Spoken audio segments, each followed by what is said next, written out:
Bonjour, puisque nous en sommes à notre 9e session, enfin en 3 jours, celle-ci sur l'avenir du travail.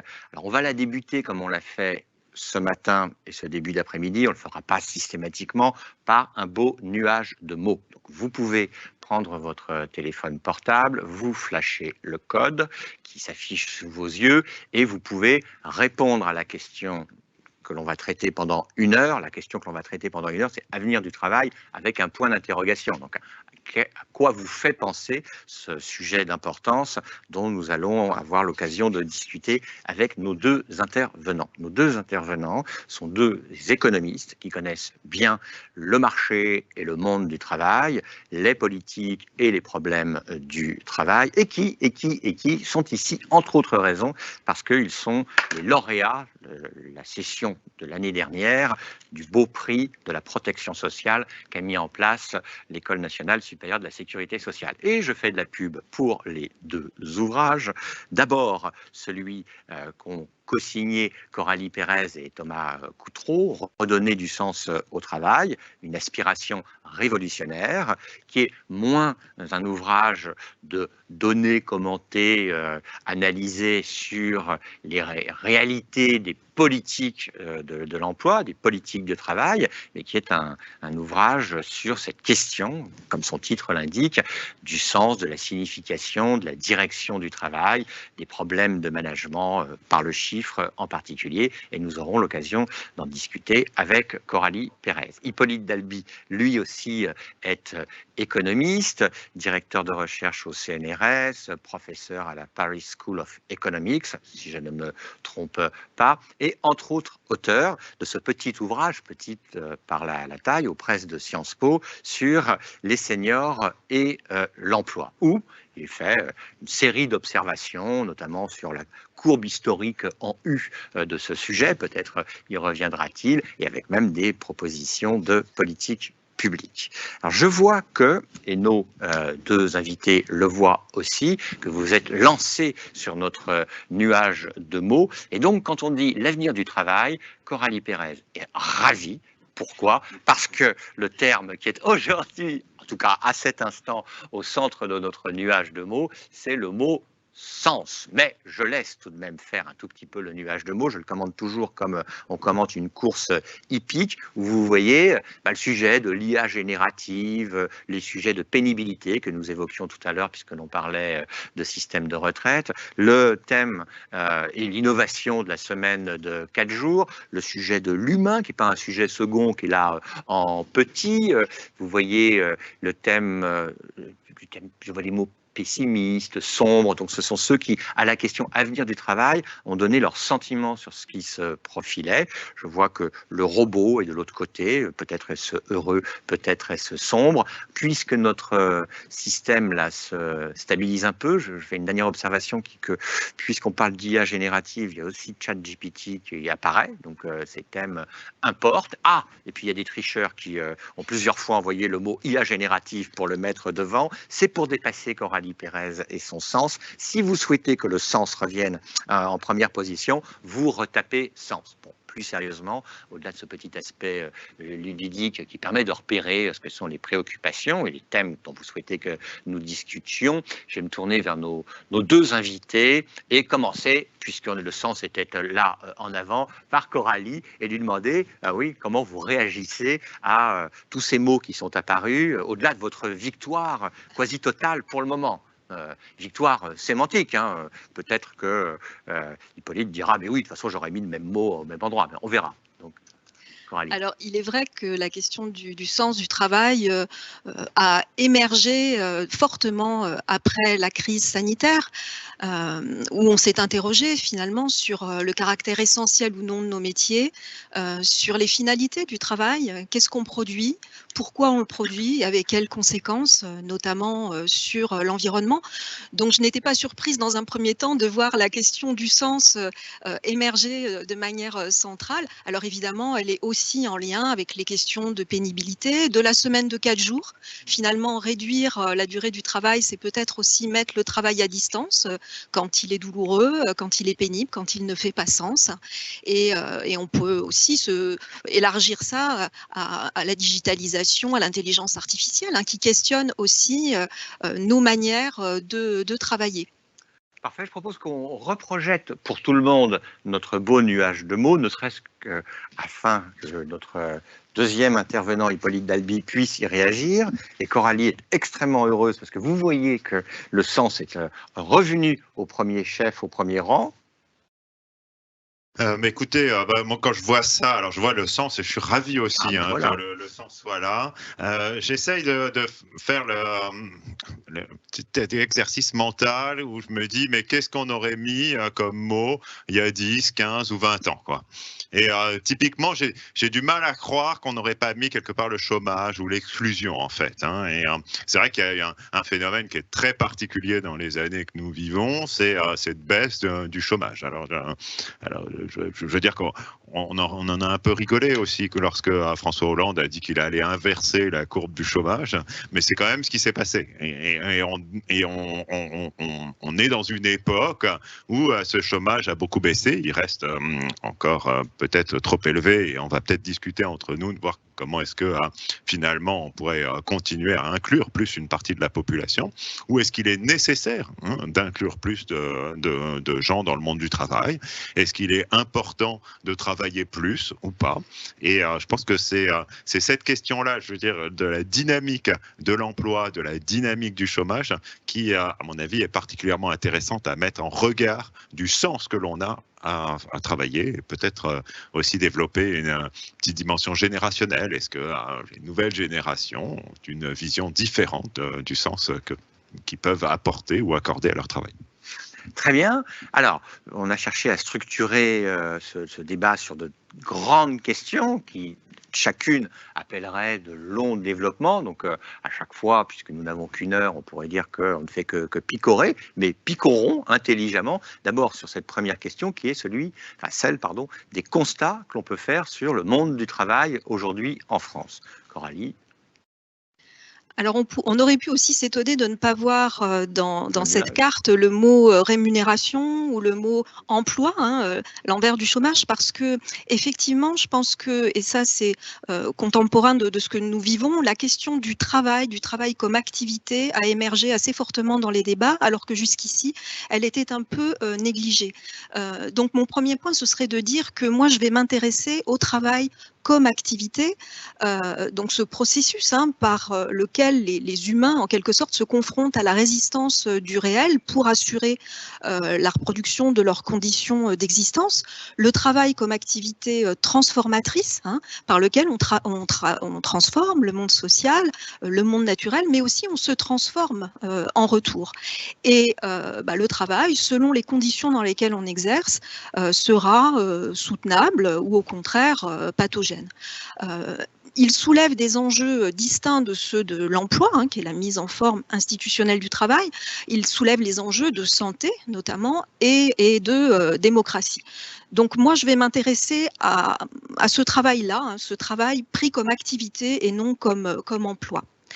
Un second point, peut-être, ce serait de rappeler que le travail comme activité reste pénible pour beaucoup de salariés français, du privé comme du public. Je voudrais quand même le rappeler. Les contraintes physiques du travail restent une réalité pour beaucoup de salariés, les postures pénibles, les ports de charges lourdes. C'est un tiers des salariés qui cumulent au moins 3 contraintes physiques, et elles sont même en augmentation pour les employés de service ou les ouvriers non qualifiés. Les contraintes de rythme du travail aussi sont importantes, même si elles restent stables depuis une dizaine d'années. Alors les contraintes de rythme, c'est quand le travail finalement est assujetti au rythme d'une machine, à une demande extérieure, etc. il s'est stabilisé à un niveau élevé, notamment dans la fonction publique hospitalière, hein, où 4 salariés sur 10 cumulent au moins 3 contraintes de rythme. Et l'enquête conditions de travail 2019 nous indique aussi que c'est 1/3 des salariés qui disent travailler sous pression et près d'un cadre sur 2. Hein, donc ça, c'est quand même une réalité. Un point sur lequel je reviendrai ensuite sur la question du sens, c'est que parmi ces contraintes de rythme, il en est une qui a beaucoup augmenté depuis 2005, c'est le fait que le travail soit soumis à un contrôle ou un suivi informatisé, hein, ce qui a été permis notamment par les outils digitaux. Ça concerne 1/3 des salariés en 2019, 10 points de plus hein, depuis 2005. Parallèlement, ce qu'on peut dire aussi, c'est que l'autonomie au travail et les marges de manœuvre se sont réduites, hein, même si elles se stabilisent sur les dernières années.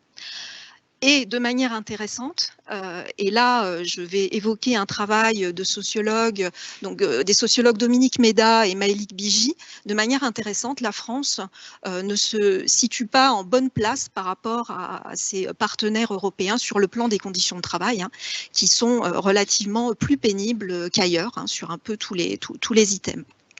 Constat, on pourrait dire mitigé sur l'activité travail. Comment Hippolyte Dalby réagit à ce constat? Et puisqu'on distinguait activité et emploi, que peut-on dire, non pas du travail-activité, mais là du travail-emploi en France? Alors, je suis tout à fait d'accord qu'il faut prendre les conditions de travail au sérieux, qui a peut-être, qui a certainement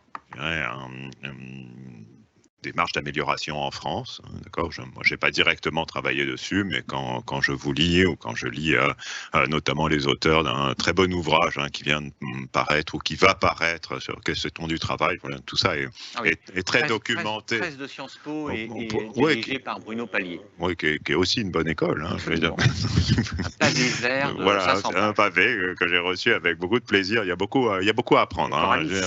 Et Coralie, j'ai lu votre chapitre. Voilà, tous les auteurs qui comptent, hein, je veux dire, sont dedans.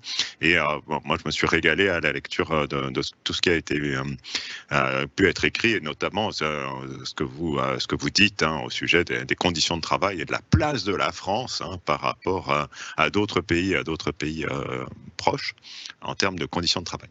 Néanmoins, bon, quand on se dit finalement quelle est la finalité du travail, parce qu'on pourrait prendre le mot sens dans l'autre sens, il y a la finalité du travail. À quoi il sert? Il sert essentiellement à produire les biens et services que nous consommons.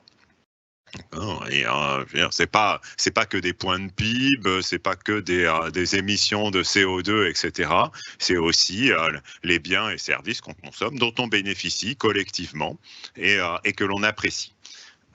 Et ce qu'il faut voir, c'est que finalement, en France, la part des gens qui travaillent, donc qui participent, si vous voulez, à la production de ces biens et services que nous consommons, est assez faible. Hein. Je ne veux pas donner au cours de cette émission trop de chiffres, mais je veux dire, s'il n'y en avait qu'un, quel est le pourcentage de gens qui travaillent, quoi. On peut le faire en quiz. Faisons-le en quiz, si vous voulez. Vous nous donnez 3 possibilités et on doit choisir. Oui, 40%, 50%, 60%. Les gens réfléchissent, là, d'ailleurs. Les gens réfléchissent, hein, voilà, je pense que c'est vite vu, quand même. Et la réponse est 40%. Voilà, donc ça veut dire que la plupart des gens en France, hein, une grande majorité des gens ne travaillent pas. D'accord. Et non, on parle des enfants, des retraités. Je prends tous les Français. Voilà. Ouais, c'est ça le petit truc, hein, si vous voulez, c'est que je prends tous les Français. Mais la plupart, hein, vous prenez une personne qui habite en France au hasard, vous avez plus de chances de prendre quelqu'un qui ne travaille pas que quelqu'un qui travaille. Et alors, et ça nous révèle quelque chose, et notamment sur les caractéristiques de l'emploi en France. C'est qu'il est extrêmement concentré. Il est très concentré sur certaines classes d'âge. Typiquement, les 25-54 ans. D'accord. On a relativement à nos partenaires moins avant, et ça on pourra revenir après, hein, pour les plus jeunes, et moins après, donc on a moins de travailleurs seniors, donc on est très très concentré, et on est aussi très concentré sur des personnes qui sont qualifiées. Et là où on a des taux d'emploi qui sont comparés aux autres. Et nous, on a un système qui est très particulier où voilà, on exclut très vite du marché du travail et on inclut très tard et on exclut très vite. Et aussi, on a du mal à inclure ceux qui n'ont pas un certain niveau de qualification. Et ça nous, voilà, ça pose question et je pense que c'est quelque chose qu'il faut développer. Il y a un autre élément, c'est qu'il est extrêmement territorialisé. Vous avez des différences qui sont extrêmement importantes de taux d'emploi d'un endroit à l'autre du territoire français, avec des taux d'emploi qui peuvent être très forts dans certaines métropoles très dynamiques, évidemment la région parisienne, mais d'autres aussi, et très faibles ailleurs. Et comme les personnes, si vous voulez, ont se déplacent peu, et puis il n'y a pas forcément à commenter leurs souhaits, etc., mais se déplacent peu, mais les opportunités en termes d'emploi sont extrêmement différentes. Et je pense que, voilà, si on veut plus d'emplois, et je dis bien si on veut, parce que c'est une question, c'est un choix collectif que l'on doit avoir, si on veut plus d'emplois, c'est-à-dire si on veut être à même de produire plus de biens et de services dont tout à chacun bénéficie, eh bien, c'est sur ces dimensions qu'il faut jouer, si je puis dire, et notamment sur les seniors, sur les territoires qui sont éloignés de l'emploi, où il y a moins de production, et sur les personnes les moins qualifiées. On peut ne pas vouloir, je dirais que ça peut être un choix démocratique, mais il est très difficile de ne pas vouloir et néanmoins continuer à vouloir de bénéficier, de consommer autant, parce que sinon ça veut dire que d'une certaine manière, on bénéficie du travail qui est effectué à l'étranger et d'une certaine manière, on s'endette pour bénéficier de ça et ça, c'est potentiellement pas soutenable. Alors, je voudrais qu'on s'arrête un peu quand même sur la notion elle-même de sens. Hippolyte disait, oui, il y a un deuxième sens, c'est pas celui de la signification, c'est celui de la direction. Mais on va pas faire de la sémantique rapide, là. Ce qui importe, c'est sur les constats. Que fait-on comme constat sur cette perte de sens et disons, ces critiques que font les travailleurs à l'égard de leur travail? Alors avec Thomas Coutreau, la définition du sens, nous, qu'on a retenue, qui prend son origine notamment dans la psychodynamique du travail ou l'ergonomie, c'est qu'un travail qui a du sens, c'est un travail dans lequel on se sent utile. Donc ça rejoint peut-être ce que vous disiez sur la finalité du travail, ce qu'on produit. C'est aussi un travail que l'on peut exercer sans être en proie à des conflits éthiques, c'est-à-dire pouvoir bien faire son travail, notamment en respectant ses normes professionnelles, éthiques. Si on soigne des patients, ne pas être contraint de se dépêcher, de bâcler. Voilà. Donc ça, c'est une dimension importante du sens. Donc c'est pas bien sûr, c'est important de savoir ce qu'on produit et les finalités de ce qu'on produit, mais c'est aussi pour être en capacité de le produire dans de bonnes conditions, et notamment des conditions qui permettent de préserver sa santé. Et puis la troisième dimension, c'est la capacité de développement, c'est-à-dire pouvoir avoir suffisamment d'autonomie, de marge de manœuvre dans le travail pour pouvoir exprimer sa créativité, prendre des initiatives. Et sur ces trois dimensions, on voit le rôle que jouent les organisations, leur gouvernance, mais aussi le management, dans le fait de donner finalement, de permettre aux salariés de trouver du sens à leur travail. Et selon les professions, ce seront certaines dimensions qui seront atteintes. Par exemple, beaucoup de métiers dits vocationnels, les enseignants, les magistrats, les soignants même, ne mettent absolument pas en cause l'utilité de leur travail. Ils se sentent tout à fait utiles. Mais par contre, ils font face à des conflits éthiques qui sapent finalement le sens qu'ils peuvent trouver à leur travail, parce que contraints par par un manque de ressources, ils n'ont pas les moyens de bien pouvoir travailler, ou bien ils sont soumis à des injonctions contradictoires, à des changements organisationnels permanents qui finalement perturbent leur travail, leur capacité d'apprentissage, ou bien ils se voient fixer des objectifs qui font pas sens pour eux, au sens où ils ne reflètent pas ce qui est pour eux la qualité en fait de leur travail. Alors, je vais me tourner vers Hippolyte sur la question de la grande démission. Alors, qu'est-ce qu'on entend par là, surtout aux États-Unis? C'est le fait que, d'ailleurs, repéré, souligné en période post-Covid, une partie des actifs ont souhaité changer de travail, notamment en raison du fait qu'ils ne se réalisaient plus à travers le travail qui était le leur. Est-ce que cette grande démission, on l'observe dans les chiffres, frontalement, marginalement? Est-ce que c'est quelque chose qui caractérise les dynamiques contemporaines de l'emploi?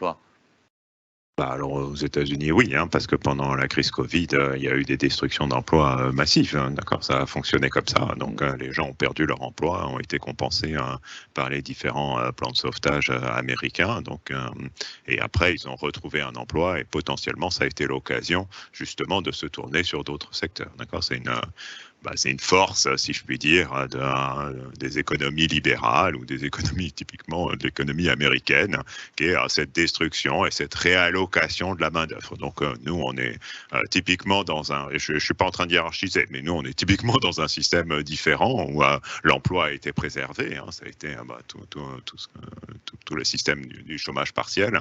Et donc, évidemment, les destructions d'emplois ont été beaucoup plus faibles à l'occasion de la crise Covid. Néanmoins, l'idée a continué à traverser quand même l'Atlantique, etc. Et puis on s'est bien aperçu qu'il y avait quelque chose qui avait changé, hein, avec cette crise. Et en effet, le rapport au travail, le rapport que décrit Coralie, s'est intensifié. Voilà, ces questions se sont vraiment très nettement intensifiées. Là, ce que je dirais, ce qui est lorsqu'on lit, hein, puis vous m'engagez à le faire, mais lorsqu'on lit un petit peu le cours des événements, ce qui est très intéressant, c'est qu'on s'est beaucoup focalisé sur l'attitude des jeunes vis-à-vis du travail. Et notamment, on a beaucoup médiatisé, j'aurais tendance à dire, on a surmédiatisé l'attitude des jeunes générations, typiquement issues des formations les plus qualifiées ou les plus prestigieuses, d'accord, qui avaient pu s'opposer en fait à un travail qui était perçu par elles comme étant traditionnel ou comme n'ayant pas de sens, qui étant potentiellement destructeur sur le vivant. D'accord, et donc ça, on a beaucoup regardé ça, on a beaucoup médiatisé, et puis on l'a projeté un petit peu comme étant le symbole de ce refus en fait du monde ancien. Alors même que je trouve que c'est très biaisé, et puis c'est un petit peu faire injure à un sentiment qui peut traverser, je veux dire, l'ensemble des générations et l'ensemble des âges. Hein. Et notamment l'occasion de la réforme des retraites, on s'est aperçu qu'il y avait un certain nombre de cinquantenaires, peut-être même quarantenaires aussi, qui se posaient très fortement cette question du sens, et notamment dans les oppositions qu'ont pu s'exprimer à l'allongement de la durée de cotisation et donc du temps de travail, finalement, il y avait cette idée de qu'est-ce qu'on fait, et c'est pas qu'une question financière, il y avait aussi une question de finalité et de sens. Et je pense que d'un point de vue plus micro ou d'un point de vue plus du management en fait des populations RH, il y a quelque chose qui s'est révélé à la fois du fait de la grande démission, de la crise sanitaire et de la réforme des retraites qu'on suivit, qui était de dire finalement qu'est-ce qu'on fait, et comment est-ce que, entre guillemets, j'aime pas trop ce mot, mais comment on gère ces populations. Les RH ont commencé à se dire, voilà, comment est-ce qu'on les intéresse. On a besoin d'eux. Hein, le taux de chômage, on l'a dit tout à l'heure, diminue beaucoup. Il y a des problèmes de recrutement un petit peu partout. Et là, il y a une énorme réserve de main d'œuvre que sont les populations dites de travailleurs seniors. Et comment est-ce qu'on les intéresse. Et je pense que, vous voyez, les RH pendant très longtemps se sont beaucoup focalisés sur la population jeune, sur comment les recruter, comment les attirer, comment les intéresser. Et on a beaucoup joué sur les possibilités d'offrir des possibilités de promotion, d'offrir un intéressement, des perspectives de salaire, etc.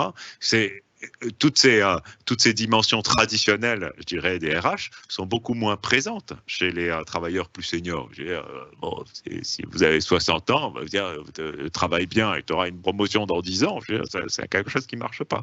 Et donc, justement, plus on est proche de la retraite, plus on a besoin d'être intéressé sur ce sur quoi on travaille. Et voilà, et c'est important. Il ne faut pas oublier que l'âge moyen de la population au travail est assez élevé. Je veux dire, donc, quand on pense travailleur, on ne pense pas à un jeune qui est nécessairement médiatique. Alors, il faut écouter les jeunes, c'est toujours, voilà, on est tous les trois profs, etc. On écoute les jeunes, mais il faut... Vous allez dire, on est tous les trois jeunes. Oui, non, je n'ai pas osé. Mais voilà. Voilà, il faut écouter les jeunes. Il faut aussi, si on veut comprendre le monde du travail, il faut aussi écouter cette population qui n'exprime de façon moins médiatique, hein, souvent son ressentiment par rapport au sens du travail. Alors, on a un deuxième temps qui porte non pas sur les constats actuels, mais sur les perspectives que l'on peut dessiner à partir, c'est vrai, des constats actuels ou de ruptures qui pourraient se produire. Par rapport aux mots que l'on a vus ou par rapport même au premier constat que vous avez fait, il y a ces sujets, vous ne l'avez pas évoqué, mais c'était présent dans le nuage de mots. Un temps, quand on parlait de l'avenir du travail, on parlait de disparition du travail, et d'où le sujet du revenu universel là, qui apparaissait dans le nuage de mots. On a beaucoup parlé et on continue à parler de dualisation du marché du travail. Maintenant, on parle un peu d'émissions et donc ça fait, je le notais pour moi, 3D. Il y a le sujet de la démission, de la disparition ou de la dualisation. Et donc, à l'avenir, à quelle sauce allons-nous être mangés alors ? Alors, je n'ai pas de boule de cristal, je ne peux pas vraiment répondre à ça. C'est vrai que si on part du constat que le travail n'est plus vraiment une source d'épanouissement pour beaucoup, pour autant, la question du devenir du travail est absolument centrale dans la perspective de répondre aux enjeux d'abord de la transition écologique. On va avoir besoin de travail, de beaucoup de travail pour assurer cette transition, reconvertir les salariés qui sont dans des secteurs dont les activités sont appelées à décliner et aussi former donc à de nouvelles compétences les salariés en poste et les salariés vieillissants aussi. Donc on a besoin de revitaliser en quelque sorte le travail face encore une fois à des modes de management qu'il faudrait questionner et remettre en cause. J'ai dit tout à l'heure que les organisations étaient finalement en proie à des changements récurrents. Pour autant, ce ne sont pas ces changements qui posent problème en soi, c'est le fait qu'on associe très peu en France les salariés aux décisions sur le travail et sur l'organisation de leur travail. Alors j'avais une diapositive. Ah, mais vous l'avez toujours, on va la projeter. Je l'ai toujours. Voilà, en fait, ce que montre cette diapositive, c'est en fait la part des salariés qui ont un faible sens au travail, selon qu'ils aient connu des changements et la manière dont ils ont été consultés ou pas sur les changements. Donc, on voit qu'il y a 22% des salariés qui trouvent peu de sens à leur travail lorsqu'ils n'ont pas connu de changement important au cours des 12 derniers mois. On voit que cette part de salariés qui trouvent peu de sens à leur travail s'accroît considérablement quand ils ont connu un changement important dans leur travail dans les 12 derniers mois, mais qu'on ne les a pas informés sur ce changement. Et puis, on voit que le sens au travail est relativement préservé lorsqu'ils ont été informés, et plus encore lorsqu'ils ont eu l'impression d'avoir de l'influence sur le changement. Autrement dit, qu'ils ont été consultés et écoutés. Et c'est la même chose pour les objectifs. Ce n'est pas le fait de fixer des objectifs aux salariés qui est délétère pour le sens du travail, c'est le fait de les imposer sans discussion avec les salariés. Donc, pour revenir à la question initiale, quelle perspective pour le travail? Je pense qu'il faut travailler les organisations, les RH, dans la gouvernance des entreprises, à revitaliser, à soutenir le travail vivant en donnant davantage de pouvoir d'agir aux salariés. Ce sera sans doute aussi un moyen de lutter contre le caractère insoutenable du travail. Vous avez parlé du mouvement contre la réforme des retraites. On a vu dans l'enquête Conditions de travail 2019 que c'est 37% des salariés qui déclaraient ne pas pouvoir soutenir leur travail jusqu'à la retraite. Et nous, ce qu'on montre, c'est que pour les salariés qui trouvent peu de sens à leur travail, ça multiplie par 2 la probabilité de déclarer ne pas trouver le travail insoutenable. Donc il y a sans doute là quelque chose à travailler pour aussi maintenir les personnes en emploi dans de bonnes conditions. Petite question sur le titre de cette planche et qu'on retrouve aussi ce sujet dans votre ouvrage. Comment définissez-vous le travail vivant ?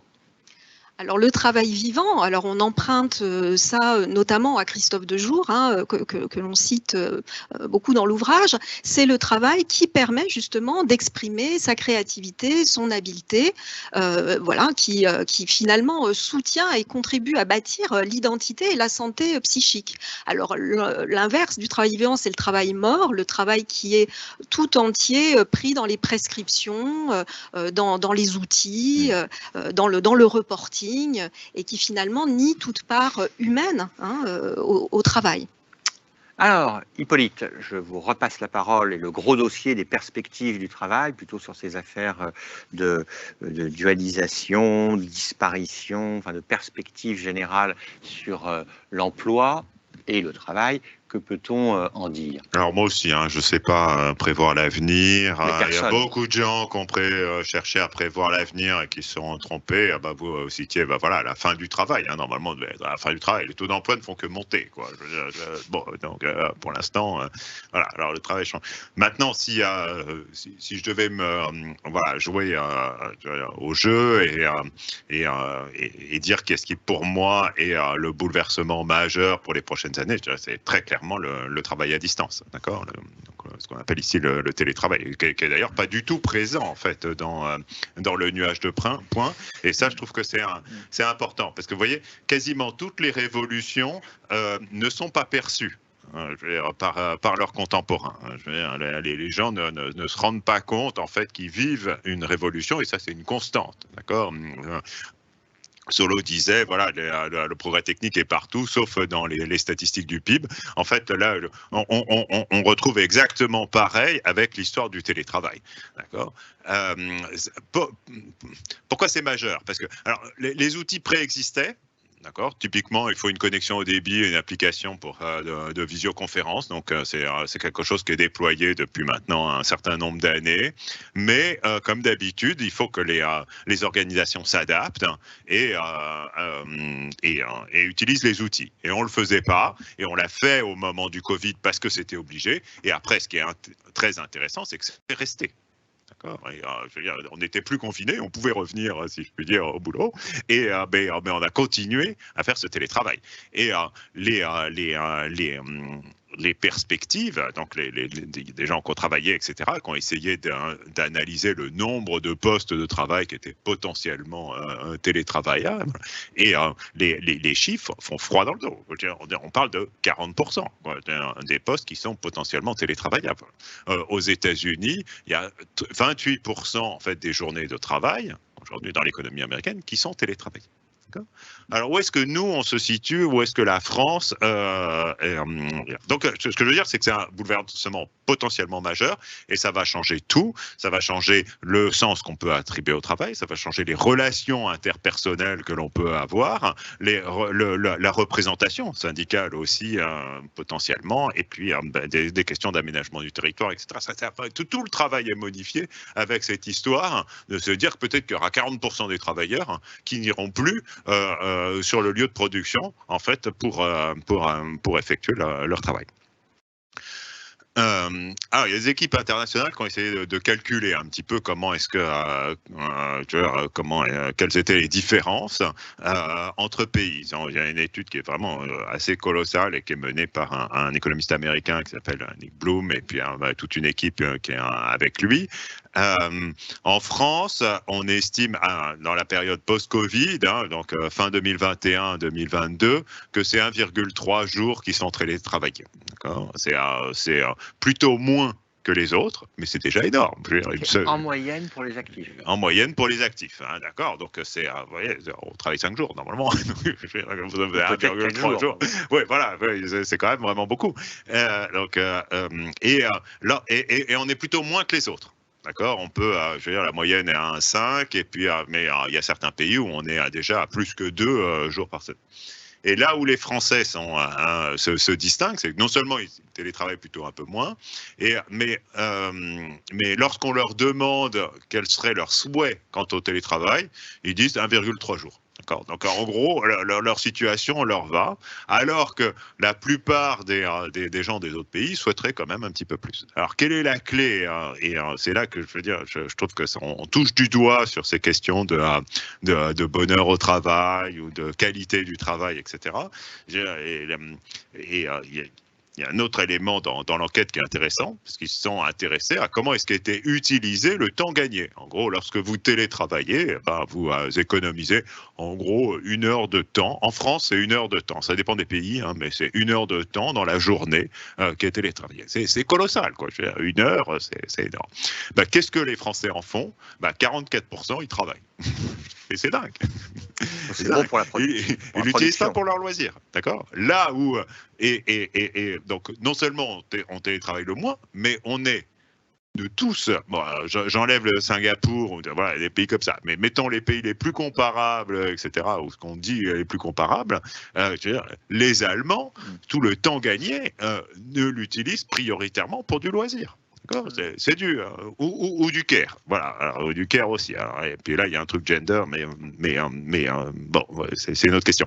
Mais les Français, eux, l'utilisent pour télétravailler plus. Et on revient sur ce constat qui avait été fait entre guillemets pour le travail traditionnel, c'est que oui, les Français accordent de l'importance à leur travail. C'est pas vrai de dire qu'ils aiment pas travailler, qu'il y a une grande démission, etc. Non, ils accordent. Mais néanmoins, ils souffrent, entre guillemets, de leurs conditions de travail. Et une des choses qui n'allait pas, c'était justement ce report. Je veux dire, si vous n'êtes pas dans le métro, le but, c'est pas pour travailler plus, quoi. Avant de passer la parole à Coralie Pérez pour réagir justement sur cette révolution en cours du télétravail et son impact, non pas sur l'emploi, mais sur le sens du travail et sur la vie des gens. Une petite question là sur l'intelligence artificielle qui était apparue, elle, de façon plus présente dans le nuage de mots, c'est que, est-ce qu'on est face à une transformation si importante qu'elle aura un impact puissant sur le monde du travail et sur l'emploi, ou est-ce que c'est la nouvelle mode des transformations annoncées et qui n'ont jamais eu lieu? Donc le télétravail, on a pigé, grande transformation. Qu'en est-il de l'intelligence artificielle? Oui, donc typiquement, il y a des tas d'emplois en fait, qui étaient faits par des humains et qui pourront être faits par la machine. Et donc, ces gens-là, ils vont avoir un degré de résistance qui dépend de leur poids ou de leur implantation, si je puis dire, dans l'économie. Et voilà, pour un exemple très simple, les traducteurs, voilà, de textes. Ça, évidemment, l'IA fait ça très vite pour zéro coût, beaucoup mieux, etc. Donc, il y a des emplois qui vont être détruits par le progrès technique. Malheureuse, pas malheureuse, je dirais que c'est pas ça la question, mais c'est ce qu'on observe et ça se fait avec un temps qui est plus ou moins rapide et puis en même temps c'est source d'opportunités et donc il y a des gens qui tireront profit en fait de ce progrès technique et d'autres qui ne tireront pas. Mais je dirais que quand même le télétravail c'était assez simple, je veux dire parce que une application de visioconférence, c'est pas de la haute technologie, quoi. Je veux dire, on n'est pas le déploiement du haut débit, c'était de l'investissement physique, c'est du filaire, etc. Bon, c'est beaucoup d'argent, certes, mais je veux dire, on n'est pas sur de la très haute technologie, et néanmoins, c'est source de modification d'un grand nombre de dimensions. Je vous laisse, je ne sais pas si vous voulez faire rebondir, mais après, je veux bien revenir un peu sur on reviendra, mais c'est un peu à Coralie. Mais il faut que ce soit comme ça. Et puis, il y a un de nos spectateurs, parce que ce ne sont pas seulement des auditeurs, qui nous dit que le télétravail est quand même bien présent dans le nuage de mots. Bon, tant mieux. Mais quelles sont, quelles sont alors les conséquences de ce télétravail sur l'activité, le sens du travail? Si j'ai cette question à l'esprit, c'est parce qu'il y a cette dualisation possible entre ceux qui peuvent bénéficier du télétravail heureux, ceux qui se voient contraints à un télétravail qui est malheureux, ceux qui ne peuvent pas y accéder, et ça transforme la qualité de vie au travail, puisque précisément, on se retrouve chez soi, ce qui peut être heureux ou malheureux. Alors ça peut être heureux pour les personnes qui souhaitent effectivement mettre le travail et l'organisation en fait à distance.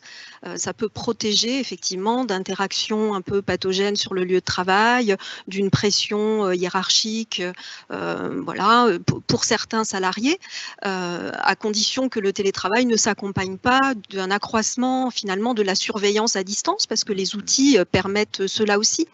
J'ai envie de dire que le point commun finalement entre l'intelligence artificielle, enfin les les nouvelles technologies et les outils collaboratifs que mobilise le télétravail, c'est qu'il n'y a pas de déterminisme technologique, il y a vraiment des outils et les usages qui sont faits de ces outils, du télétravail, des outils collaboratifs comme finalement de la digitalisation ou de l'intelligence artificielle. Et selon les organisations, selon le soin qu'elles prennent du travail, voilà, ça peut donner des choses tout à fait intéressantes en termes de sens du travail, voilà, d'épanouissement au travail, de motivation, ou au contraire accroître encore le contrôle et voilà, la part de ce qu'on appelle le travail mort. Je voudrais juste faire ici référence à une étude qu'on avait menée avec mon collègue Jérôme Gauthier, dont on rend compte dans l'ouvrage que vous avez mentionné, que c'est-on du travail, où on avait étudié les liens entre innovation et qualité de l'emploi dans plusieurs secteurs, et notamment dans le secteur bancaire. Et on montrait que la digitalisation s'exprimait de façon très très différente selon les réseaux bancaires. Pour certains, ça enrichissait le travail en permettant effectivement de faire prendre en charge par les outils technologiques des tâches routinières, et donc corrélativement en enrichissant le travail des conseillers bancaires, alors que pour d'autres, ça contribuait finalement à régimenter, à contrôler davantage le travail, voire à le déqualifier. Donc c'est vraiment à la main des organisations, hein. C'est vraiment les organisations, les choix qui sont faits par les modes d'organisation qui vont indiquer finalement l'impact positif ou négatif sur le travail et sa qualité. Peut-être pour continuer sur le télétravail, Hippolyte, vous souhaitiez reprendre la main sur le télétravail, mais la question de la productivité, débat intense, quel est l'impact sur la productivité? La meilleure réponse, c'est peut-être de dire c'est très débattu, mais ce n'est pas suffisant. Quel est l'effet du télétravail sur la productivité? Voilà, donc alors, c'est très débattu. Oui, pour l'instant, il n'y a pas il y a les éléments positifs et les éléments négatifs que l'on connaît, que je peux vous redonner, etc. Moins de fatigue liée au transport, etc. Capacité potentiellement de mieux concilier ça avec la vie privée ou pas. Et voilà, et contraintes qui viennent, puis manque de relations sociales, des motivations, etc. de l'autre. Voilà, c'est pas que je sois gêné pour que je puisse pas vous répondre, c'est que finalement, les études n'ont pas encore vraiment conclu. Après, vous voyez, tous les débats sur la productivité, ils sont un peu complexes parce qu'on fait comme si, je veux dire, la productivité individuelle était quelque chose qui était très intéressant. En fait, ce qui émerge, c'est la productivité d'un collectif. Vous voyez, c'est un collectif de travail qui lui-même est capable de réaliser une tâche. Voilà. Et donc, c'est toutes ces dimensions qui sont purement individuelles, savoir s'il y a une personne qui est en télétravail ou si une personne, etc. On a du mal à avoir l'effet. Voilà. Donc, je pense que c'est ça, globalement, la difficulté. Maintenant, là où vous avez totalement raison, c'est que depuis le Covid, il y a une très forte baisse de la productivité en France, qui est assez alarmante. On est sur des niveaux qui sont vraiment beaucoup plus bas que ceux de 2019, qui s'expliquent en partie par le fait qu'il y a beaucoup plus d'apprentis, d'accord, donc un développement de l'apprentissage qui est très important. Donc les apprentis passent une partie de la semaine, je veux dire, ou une partie de leur temps, je dirais, à l'école, et donc finalement ce temps n'est pas forcément bien décompté. Donc d'une certaine manière, on les compte comme des temps pleins alors qu'ils ne sont pas réellement temps plein. Donc ça fait naturellement baisser la productivité globale, hein, c'est-à-dire le nombre de biens produits, ou voilà, le chiffre d'affaires, si vous voulez, hein, des entreprises, ou le PIB, hein, divisé par le nombre d'heures faites. Donc on calcule mal les heures, et puis par définition, ils sont plus jeunes avec moins moins d'expérience, etc. Et donc un petit peu moins, un peu moins productif. Donc là, il y aurait une partie de la chute de la productivité. Mais il n'y a pas que ça. Hein. Je veux dire, il y a les arrêts maladie, alors qui sont peut-être la conséquence d'un changement ou d'une perte de sens, ou ils sont peut-être révélateurs de cette perte de sens. Mais voilà, on est très nettement sur une baisse de la productivité. Maintenant, le lié au télétravail, sûrement, parce que Sûrement, voilà. en Mais partie. je veux dire, mais alors le lien, voilà, je sais plus. En tout cas, moi, je sais pas forcément bien le caractériser. Il nous reste un quart d'heure et on va prendre des questions larges qui nous sont amenées par le fil de discussion. Mais je voudrais vous en poser une sur les perspectives du travail, sur la réduction du temps de travail. Non pas pour savoir si on est pour les 35 X heures, les semaines des 4 jours, même si vous pouvez l'évoquer, parce qu'à chaque fois qu'on parle du sujet de l'avenir du travail, on fait référence à un père fondateur de la théorie économique, à Keynes, et à sa célèbre lettre à ses petits-enfants, où nous disait-il il y a presque un siècle, il estimait que à peu près aujourd'hui, nous travaillerions 15 heures par semaine. Et donc, je ne vous demande pas de savoir ce que vous pensez de Keynes là-dessus, mais sur ce thème de la réduction du temps de travail. Coralie. Oui, alors on peut même constater que les cadres travaillent plus qu'avant, hein, lorsqu'on regarde les statistiques depuis le forfait jour notamment. Donc effectivement, alors il y a cette question du temps de travail, hein, dont j'ai parlé aussi, pour dire que finalement le temps être en télétravail, c'était peut-être mettre le travail à distance et la pression temporelle du travail. Je pense que la dimension collective du travail est également importante, et que il faudrait finalement reconstruire des collectifs de travail autour des enjeux du travail vivant. Je pense que cette dimension collective du travail, elle a beaucoup souffert aussi avec des modes d'organisation et de management qui individualisent finalement et qui isolent les travailleurs. Donc il ne faudrait pas que le télétravail finalement contribue à cet isolement. Et peut-être plutôt que de télétravail, il faudrait parler de travail hybride, hein, c'est-à-dire peut-être toutes les tâches qu'on a à accomplir ne nécessitent pas d'être en présence, mais à contrario, d'autres peut-être peuvent être plus efficaces, hein, on peut être peut-être plus productif lorsque on travaille ensemble. Donc il y a toute une réflexion et des effets d'apprentissage, hein, sur ces sujets-là à trouver.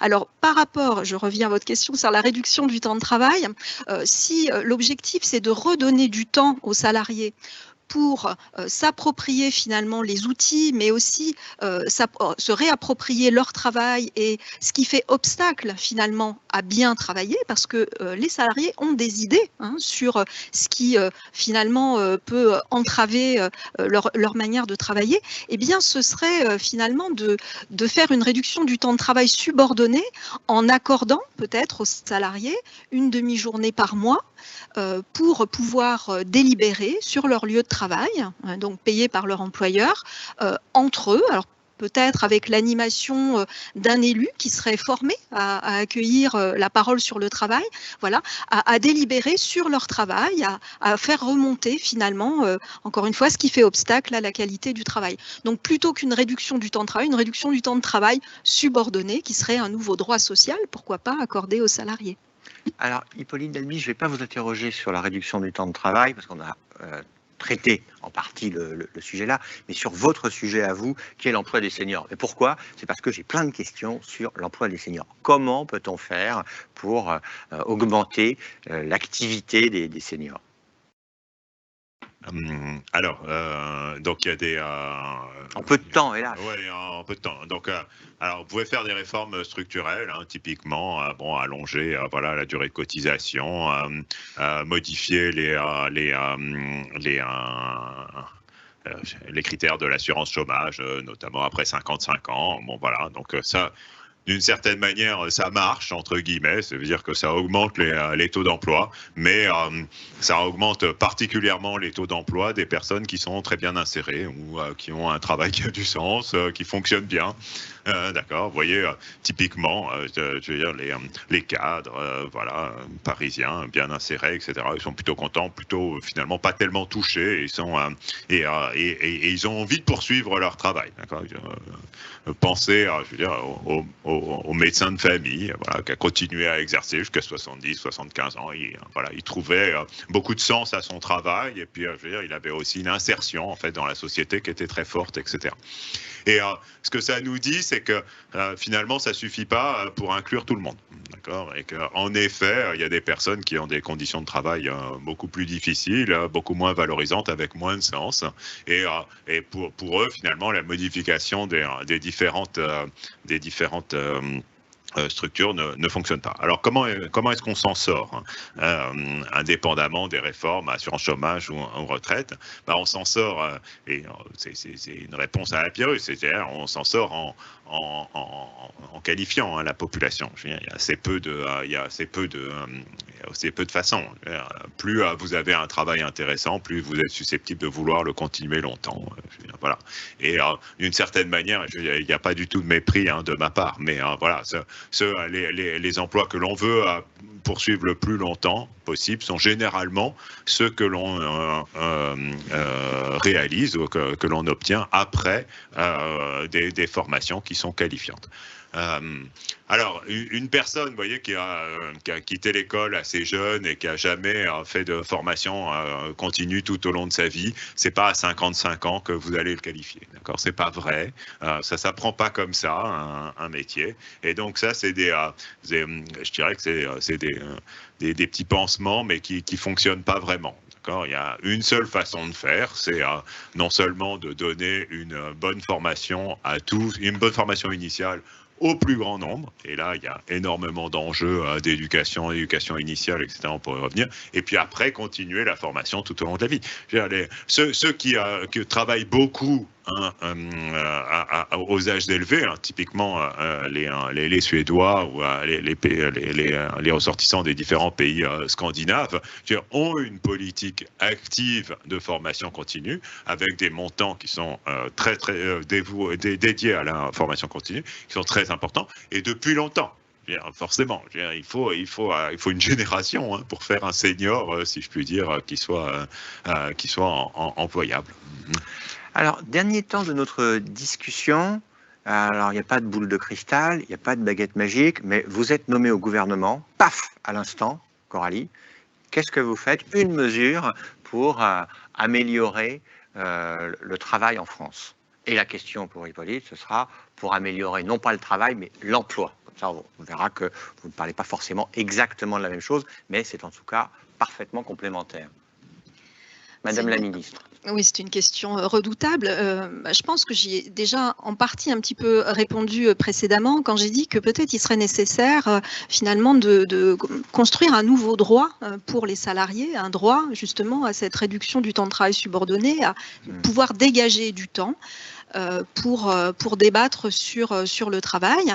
Alors on voit bien que les réformes, la suppression des CHSCT, des comités hygiène, sécurité et conditions de travail, la suppression aussi des délégués du personnel, ont privé finalement les salariés de lieux et peut-être de relais de leurs préoccupations sur le travail réel et concret. Donc ce serait en quelque sorte partir du vécu, de l'expérience concrète de travail comme vecteur de transformation sociale. Et puis j'abonde avec ce qui a été dit sur la formation. Je pense qu'il faudrait aussi réfléchir au financement de la formation continue. C'est vrai que les entreprises n'ont pas intérêt à former des salariés vieillissants.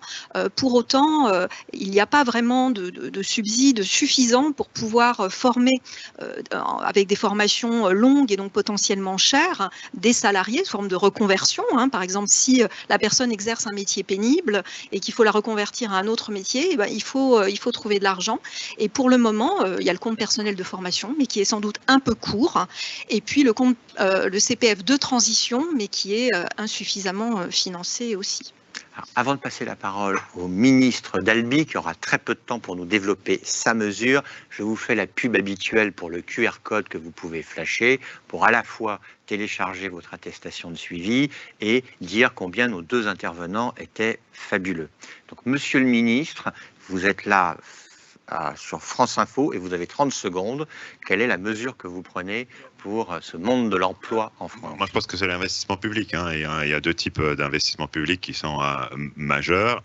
Évidemment, c'est un investissement dans la transition écologique. Hein. Je veux dire, les besoins sont absolument colossaux, mais des investissements qui sont planifiés notamment dans les régions et dans les régions où il y a peu d'offres d'emploi. Ça, c'est absolument majeur, hein, pour pouvoir, entre guillemets, redonner de l'espoir, redonner du travail, redonner de la fierté dans toutes ces régions qui ont été délaissées par un phénomène de concentration de l'activité qui est très lié à la mondialisation.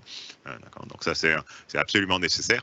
Et je dirais, dans les grandes métropoles, un très gros investissement sur les transports. Parce que voyez, on parlait, voyez, du télétravail, il faut aussi parler de ceux qui n'ont pas la possibilité de télétravailler et qui ont un travail qui fait sens, qui est essentiel, mais qui est fatigant. Hein. Les soignants, les enseignants, etc. doivent être là tous les matins.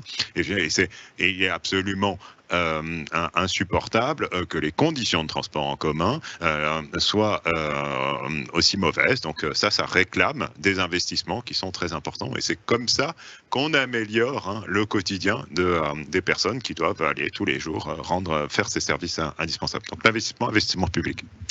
Merci beaucoup. Alors, Monsieur le Ministre, je me permets de filer la plaisanterie. J'ai reçu deux questions, enfin, si j'ai reçu deux questions, c'est parce qu'il y a plusieurs personnes qui les posent, donc je me permets de les poser, de précision, c'est sur les chiffres. Quand vous avez dit, ça a bien secoué toute la toile, 40% d'actifs en France, est-ce que c'est tous âges confondus ou est-ce que c'est seulement les adultes? Bien sûr, c'est tous âges confondus. Voilà. Parce que en fait, à tous les âges, on consomme. Vous voyez, donc il n'y aurait pas forcément de raison de prendre la part aux âges dits actifs.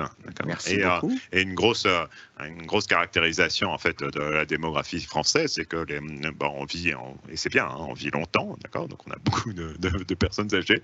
On a aussi beaucoup d'enfants. Donc je veux dire, des deux côtés, hein, de la pyramide des âges. Donc vous ne proposez pas de faire travailler les enfants afin d'augmenter le taux d'activité, bien sûr. Non, mais ça, c'est pour sourire. Bon, alors, l'idée de l'apprentissage, c'était quand même un petit peu ça. Je veux dire, pendant longtemps, on s'est dit, non, faut faire le plus longtemps possible des études, une formation initiale, hein, aux âges le plus élevés possible.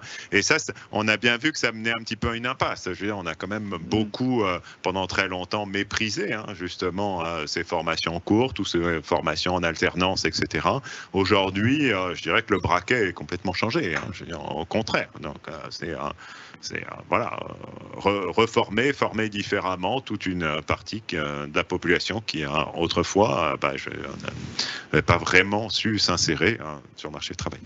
Et deuxième question de précision, c'est sur l'âge des seniors. Donc, dans la question qui est formulée, aujourd'hui 55 ans et demain. À quel âge serons-nous seniors demain? Bon, alors on est vieux de plus en plus tard parce qu'on vit de plus en plus longtemps. Donc il y a des gens qui disent que on est vieux à partir du moment où il nous reste 10 ans d'espérance de vie. D'accord? Donc ce machin-là augmente au cours du temps. C'est vrai que les seniors, on les définit par convention entre 55 et 64 ans. C'est pas bien, voilà, et on ne sait pas faire autrement. Et si on veut comparer dans le temps, si on veut comparer entre pays, on prend la même convention et c'est pas juste. Et c'est vrai qu'à 55 ans, on ne se sent pas senior. Et puis il y a une dimension aussi un petit peu stigmatisante à considérer qu'à partir de 55 ans, on est senior. Bon, voilà. Non mais d'accord. Un mot sur cet âge des seniors? Non, je ne suis pas vraiment spécialiste et peut-être comme l'employabilité, ça dépend peut-être dans quelle organisation on se situe, quel métier on exerce. On peut être senior très tôt si effectivement on a des qualifications qui sont obsolètes. Au 19e siècle, le vieux, hein, c'est celui qui a perdu tous ses frères. D'accord, c'est celui dans une fratrie qui a perdu tous ses frères. Bah, je veux dire, et dans une organisation de travail, le plus vieux, c'est celui qui a l'âge le plus élevé. C'est pas une question d'âge, et ça dépend en effet de la structure de travail, même, bien sûr. Ok, alors on a presque terminé. Je voudrais que pour finir, vous choisissiez le mot qui répond le mieux à la question l'avenir du travail après notre discussion d'une heure. On va commencer par Hippolyte. Ah, vous pouvez le choisir dans le nuage de mots, qu'on peut vous reprojeter d'ailleurs. Oui, alors vous pouvez le choisir petit, hein, au-delà du nuage de mots. Ah, c'est écrit petit. Mais cherchez dans votre cerveau. Oui. l'un et l'autre. Vous allez Moi, trouver, je trouve que si vous avez un dernier mot, télétravail, c'est bien. Mais, télétravail, vous l'avez dit, très bien, on peut redire. Celui qui attire mon attention. oui. Celui qui attire mon attention, c'est le mot formation, voilà, au sens large, hein, pouvoir apprendre de son travail tout au long de la vie, apprendre du travail, donc avoir un travail qui permet justement cet apprentissage en continu, ça me semble assez prometteur. Parfait, bien, je vous remercie tous les deux, et puis l'ensemble des personnes qui nous ont écoutés sont en train de vous applaudir. On ne peut pas entendre parce qu'il y a tous les micros de tous ces ordinateurs qui sont enclenchés. Moi, je vous remercie à un titre singulier qui est proposé dans le fil de discussion par le modérateur, c'est votre intérêt pour les gens qui investissent dans la formation continue et ceux qui s'investissent dans la formation continue, parce que vous n'êtes peut-être pas au courant, mais ici, nous sommes dans le cadre de la formation continue. Donc, merci à vous et nous allons passer dans une demi-heure à l'ultime session de la journée, session qui portera sur le service public territorial de l'autonomie.